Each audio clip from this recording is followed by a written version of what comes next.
Welcome back to Healthy Mind, Healthy Life, where we dig deep into the habits, thoughts, and emotions that shape our mental well being. I am Sayan, and today's episode is for every overthinker, perfectionist, and high achiever who's been running on empty, chasing clarity but feeling more burned out than ever. Our guest, Loren Silverman, is a life coach and the founder of Silverman Coach, where he helps nerds, geeks, and overwhelmed professionals trade chaos for clarity, build better boundaries, and follow through on what truly matters. After nearly 2 decades in tech and digital transformation, Loren realized that the most transformative part of his work wasn't technology, it was the people behind it. He created Life Reboot Node Edition, a 90-day coaching experience that helps professionals pause, reboot, and grow. So his message is simple yet profound. You don't need a massive overhaul to heal. You just need consistent small choices that align your values with your actions. So it's great to have you here, Loren. It's an honor to have you here with us today. Thank you so much. Happy to be here. Wonderful. And I think this conversation, is somewhere overdue because a lot of people don't realize that burnout doesn't, just come from doing too much. It comes from thinking too much, right? And we often celebrate high performers for being on top of things, on top of everything. But inside, many of them struggle quietly, right? So I want to start with that. Why are so many driven people stuck in cycles of overthinking? What's your take on that? Yeah, so overthinking and burnout, they're not signs of weakness, they're signs of misalignment. So your values are not aligned with your actions. Hmm. Right. And what's one small, way to interrupt that spiral before it turns into paralysis or burnout? Yeah, if you catch yourself spiraling, just take a pause, reboot, grow, right? Take a pause and ask yourself, what's one thing I can do right now that'll make me feel calmer and more in control? So you can create one action right now, Hmm. one small thing, and do only that, and that will reset. It'll interrupt your overwhelm, and it rebuilds focus. So you just make one choice at a time. Right. And but you say, focus on a small thing that could be as trivial as your breath, right? I mean, does that help? Resetting the focus, and does that help? Absolutely, mindfulness techniques are tried and true in coaching and therapy, and they are absolutely a good way to pause. Uh, Hmm. but if you've got like a big laundry list of items on your task list, you may not want to pause. You're a higher achiever, you're a doer, but you may just be misaligned in your action because you're focusing on stuff that you can't control. Where you just don't want to see that approve the thing or the launch is going to go well, right? There's things you control. And so if you can focus on you can control, that's an action that moves you forward, you'll be in good shape.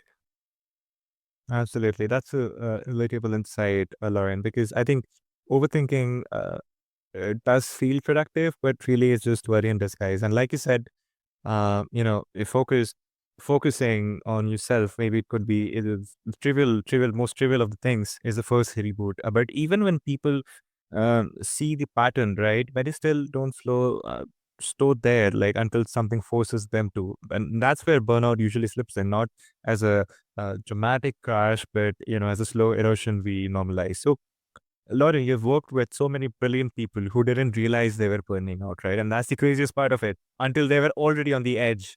So, what patterns do you see most often before burnout hits? Like, okay, I might say that, okay, I'm in control. I'm in control. Okay, yeah, the product's going to launch tomorrow. I'm in control. But okay, something breaks and okay, I realize, okay, no, I'm not ready for this. I need some time for myself. So, what are the signs that you see? Overwhelm. You're not sure what step to take next. You're not sure what direction to go. You've got a list of things in front of you that you know you're supposed to do, but you don't know where to start.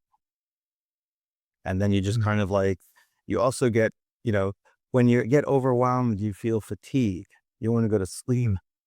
When you get overwhelmed, you can't focus on anything that really matters. You can't focus on your family, on your relationships. You can't focus on your work. You just have a pile of work, Right. kind of a mountain coming after you. Hmm. So it's all in it's all in somatic. It's all feeling, right? You're going to start to, feel that you're overwhelmed. You're going to start to get, short of breath, and your heartbeat is going to start to increase, and your brain is going to get foggy. You're not going to know, what direction to take. And it's important that you notice those signs and that you interrupt them as early and often as possible so that you don't get into the overwhelm, right? Right. Right. No. Yeah, like I could be overwhelmed, but at that point, I'm already into the domain of, burnout, so to say. But is there a way really to recognize burnout early, right? Like kind of a prevention before it forces you to start feeling overwhelmed? Do you like come across that often?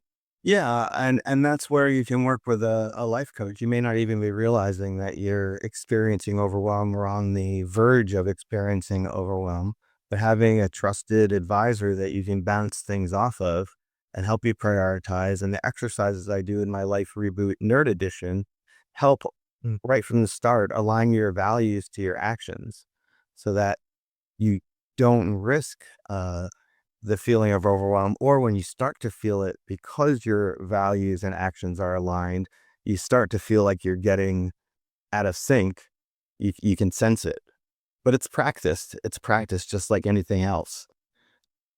Hmm. Right, right. That's powerful. We tell ourselves that it's temporary, but yeah, maybe just part of the job. And before we know it, we have built a life that's efficient, but somewhere empty. And I think that's where leadership and even personal growth start to lose their center. It's not about the workload. So, which brings me to this, Lauren. You talk a lot about um, setting boundaries, not as restrictions, but as clarity, right? So, how do healthy boundaries actually help people stay grounded and avoid that slow slide into overwhelm? Yeah, well, setting good boundaries helps you and other people you're interacting with set their expectations properly, right? So if someone's asking you for something and they need it right now or yesterday, but you have other things that you have as a priority, you can talk with them about it and say, I have this as a priority. Would you like me to switch? Because I can switch over and finish this by, tomorrow afternoon, or I can finish something you had me working on for 3 days by this afternoon and start that tomorrow and finish it by the next day. So you talk to people and get your priorities straight. Right. I love that. I love that because, yeah, when you frame boundaries as clarity instead of rejection, it becomes less about shutting the world out and more about protecting your own space that you actually want to live in. Yeah, but even when people know what matters, right, they still struggle with follow through, not because they're lazy or unmotivated, but sometimes they just don't want to say no, right? And that's maybe a different piece of conversation, but because they're trapped in this cycle of perfection, pressure, and judgment all around, and that's where consistency becomes more powerful than intensity. And you emphasize small, repeatable choice over dramatic life changes. Why do you think? Why do you think that consistency works so much better than perfection for high achievers? High achievers, I've been one and I've experienced burnout, which is, why I transitioned to life coaching. I experienced burnout. I figured out what my values were. I realigned myself, and now I help other people do that. Um, we're used to, as high achievers, we're used to being the star of the show. We're used to being the one that everyone relies on, and we're not used to delegating. But by doing these small Mm, incremental changes and learning how to delegate and offload some things to others so you can focus on what's important, uh, doing small things are better, because if you do a big dramatic change, then your whole system's out of whack. Like, all right, I'm not doing anything else. I'm stopping right away at 5 o'clock. Everyone knows that you're a guy that works until 7:30, 8 o'clock at night or until you go to sleep. All of a sudden, people are going to be wondering where you are. You've got to set expectations. Expectations, alignment, that's the way to work with people. Right. I love that. That's a refreshing take, honestly, because so many people wait for a breakthrough. And yeah, when the real change usually comes through and from the smallest habits, we're willing to repeat. I think we do see a lot of change. And that brings us to the heart of your work, Lauren. Helping people pause long enough to reboot, right? Instead of just pushing harder. So for someone listening right now who feels mentally fried or emotionally scattered, where do they start? And while that's the first thing that I'm curious about, the second thing is, what does the first step in a true life reboot actually look like? Like, you could also share, some of your personal examples, life examples. Yeah, for sure. So, where should they start? They should start by pausing. Take a breath. Right? That's the foundation of this work is I'm overwhelmed. I'm recognizing I'm overwhelmed. I'm running around. I don't know which direction to go. Stop. Take a beat. Set a 1 minute timer. 1 minute is not going to change your life one way or another, but you'd be surprised how long that 1 minute lasts when you pause, right? If you're just going, going, going. So that's the first thing. I would recommend working with a coach, obviously. That's the work that I do. And I see people trade that overwhelm for alignment of their values, and they just live more productive and more happier lives. So that's what I'm about. I'm about serving people and giving them access to that and equipping them to hold those boundaries, protect their space as a tool to be more productive, right? To focus. Mm. So the first thing we do in Life Reboot Nerd Edition is we create your character. So we create a gamified version of yourself based on different values, communication, boundaries, energy, um, things like that.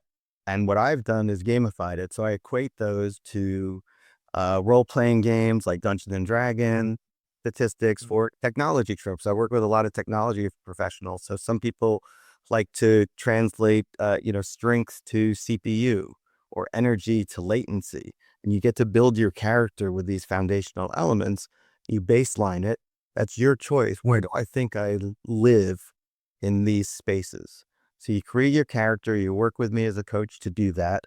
And then from that launching point, you identify your values. So my work is all about aligning your values with your actions. If you don't know what your values are and you haven't identified them, you'll be out of alignment. So we do an exercise called Values to Voice, where you select values either on your own or from a list that I provide, and you identify what the top 3 values mean to you. And then you're going to identify how you're going to enact one of those values in the week to come. And that's what I mean by small things. You identify one change, you enact, and then you see what a difference it makes. And it just builds and builds and builds like a snowball catching momentum until your small changes have translated into a big lifestyle change that leaves you feeling more satisfied. Wow.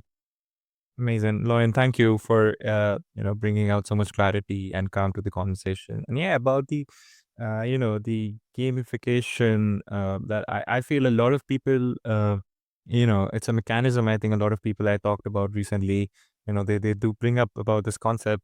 But yeah, my biggest takeaway from today is that healing doesn't always require a traumatic reset, right? Just like you said, that 1 minute pause, it's not going to change your life, but it definitely will prevent from that, critical uh, state in your life where you feel like this is like your lowest low. Maybe you could avoid that with just 1 minute, pause in yourself.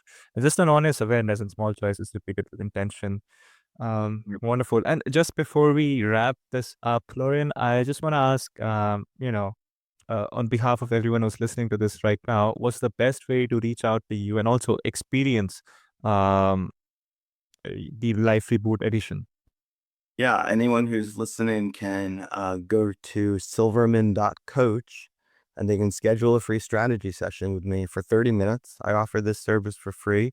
It also allows the coach and the client to see if there's alignment together, right? We're all about alignment, to see if we relate to each other and can work together. So I do a 30-minute free strategy session. The person comes with a problem because I only work with people that are problem aware and solution seeking, right? You don't want someone, right? So problem aware, solution seeking, they come with a problem to this 30-minute strategy session. We talk about it. We ideate on how they could make one change and provide an action for them for the week. So whether they continue coaching with me or not is a very valuable start to that experience because they'll get something out of the 30 minutes anyway. Amazing, amazing. Dear listeners, I'll have this in the show notes for you so you can check them out anytime at your convenience. And Loren, thank you for sharing such an honest and practical perspective on something so many of us struggle with. You have reminded us that burnout and overthinking aren't signs of weakness, they are signals. Signals that it's time to slow down, perhaps recalibrate, and get back to what truly matters. 100%. So, to everyone listening, remember this: clarity doesn't come from control, it comes from stillness. Boundaries don't make you less caring, they make you care sustainable. And growth isn't about doing everything right, it's about showing up for yourself one small, consistent step at a time. This is Healthy Mind, Healthy Life, and I am Sayan. Until next time, take a deep breath, quiet the noise, and choose yourself consistently and without apology.